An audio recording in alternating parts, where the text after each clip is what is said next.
मुख्यमंत्री हिमंता विश्व शर्मा ने आज बरपेटा रोड में गड़खिया गुहाई थान से एक जन आशीर्वाद जुलूस निकाला। मुख्यमंत्री ने भवानीपुर सरभोग चुनाव क्षेत्र में भाजपा उम्मीदवार रंजीत कुमार दास के लिए प्रचार चलाया। जन आशीर्वाद यात्रा में हजारों लोग शामिल हुए। जन आशीर्वाद यात्रा में हिस्सा लेने के बाद मुख्यमंत्री ने रिपोर्टर से कहा कि असम में भाजपा सरकार को वापस आने के लिए लोगों के आशीर्वाद की जरूरत होगी। भाजपा में कोई विवाद नहीं है। मुख्यमंत्री ने शिवसागर में कुशल देवड़ी के नॉमिनेशन पर कहा। अखिल गोगोई पर कई आरोप भी हैं।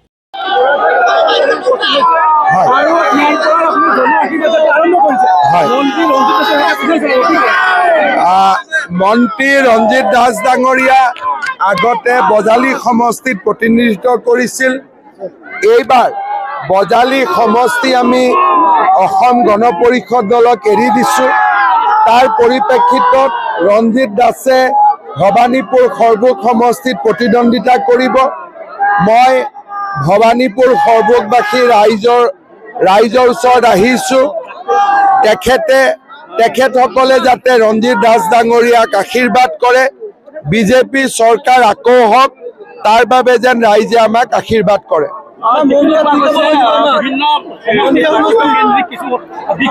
आमार बीजेपीत एकো নাই, बीजेपीत विसंवादो নাই।